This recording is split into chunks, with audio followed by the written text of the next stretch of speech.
Lee from Lily's Kitchen. Today we're making Zeppole, which is Italian donuts made with ricotta.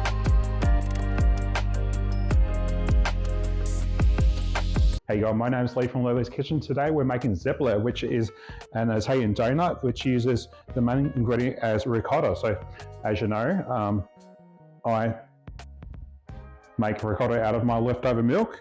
So I had some of that left over in the freezer and I saw this recipe and I just wanted to try it.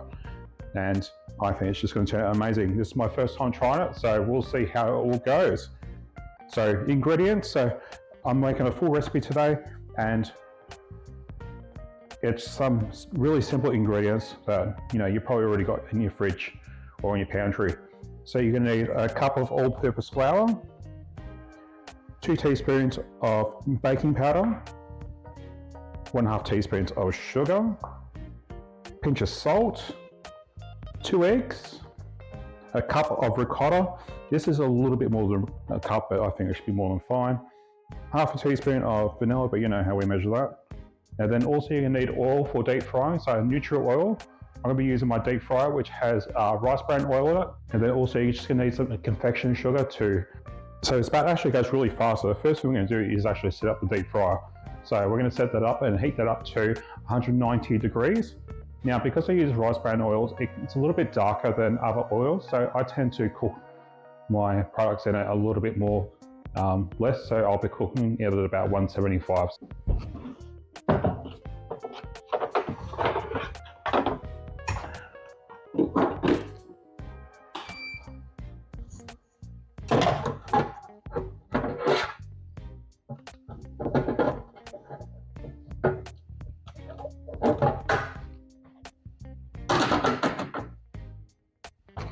And I'm going to set mine up to 175. As I said, the recipe is 190, but I think that's probably too high to be actually cooking them. So 175 in my fryer for that. And that's heating up now. And to make the batter, it's so easy. We're just going to mix all the ingredients together. So flour, baking powder, sugar, pinch of salt. Let's give that a quick whisk. And we're going to add our homemade ricotta.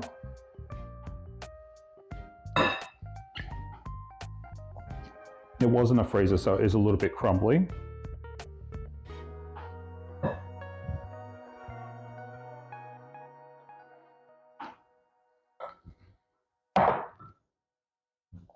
A dash of vanilla, you know how we measure that, at 1/2 teaspoon.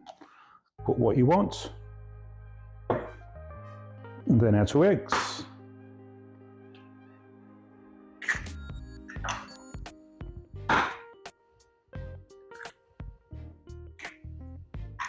And now we're just going to mix this into a batter.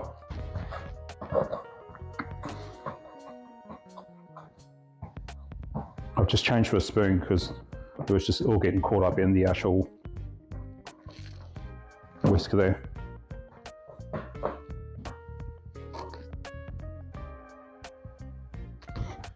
So it always proves to read the recipe properly, even though you think it's so simple.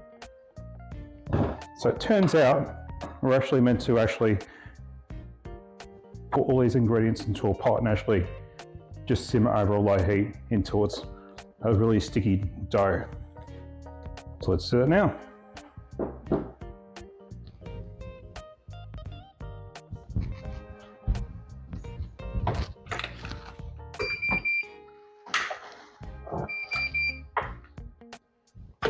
That's the fryer ready.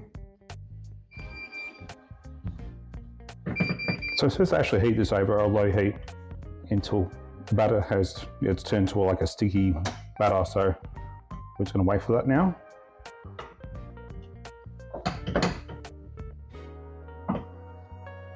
But it always proves that you read your recipes first.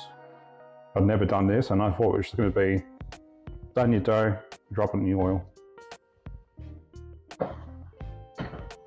It seems almost like a choux pastry or something like that.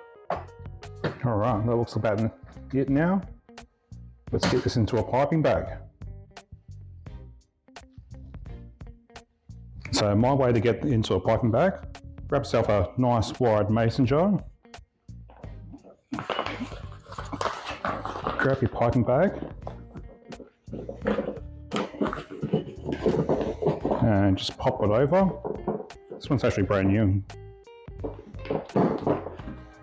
I guess my last one's trying to make dross. Right, let's dip that in there.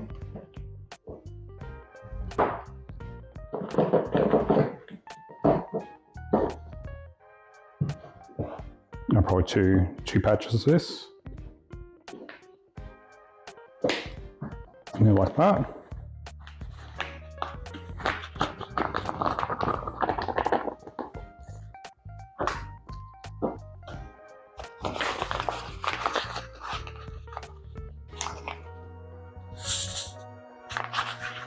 Twist it. And that is that.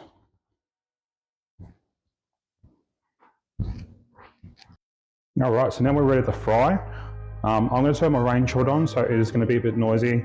I'll try and block it out a little bit, but I don't want my house to smell with the perfume of cooking oil, so I'll be doing that.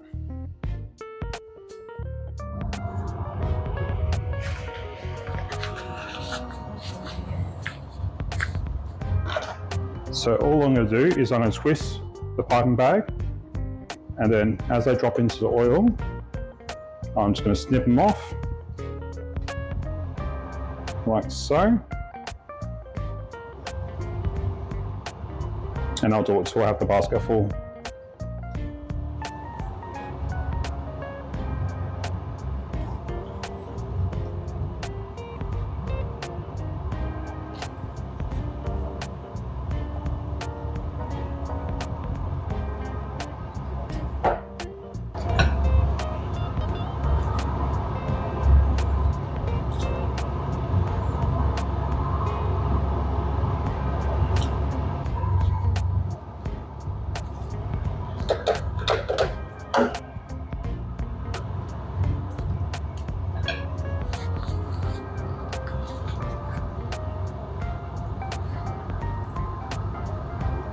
And the last one.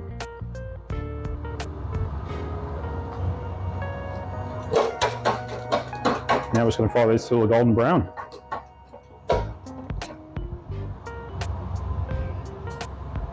And you can see how consistent the piping bag makes it as well. Hope these turn out good.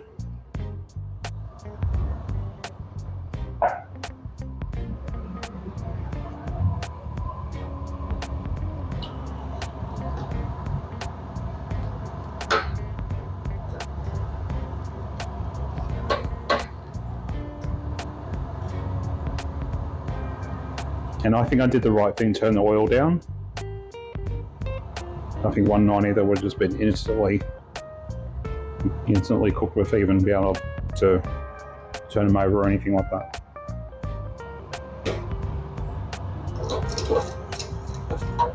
All right, I think they look pretty good.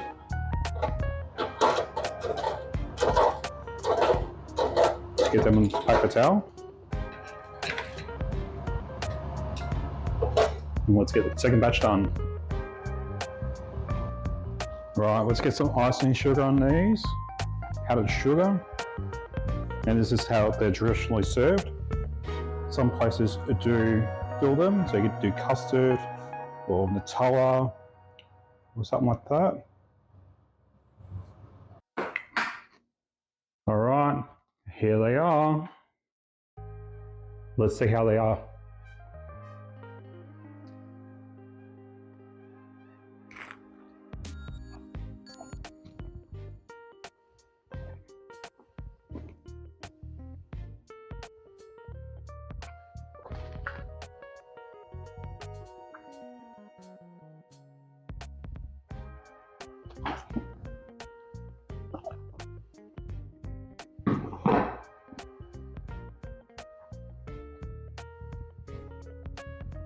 I will say, they're not your traditional donut or anything like that, but they're a little bit different. If you make your own ricotta and you use lemon juice to actually make your ricotta, you can actually just taste that in the background and it's just delicious. I just love it. I'll definitely make them again. Maybe fill them with some custard or something next time, but I think these are absolutely amazing and I'll make them again. Thanks for watching. What's better than one Italian thing? 2.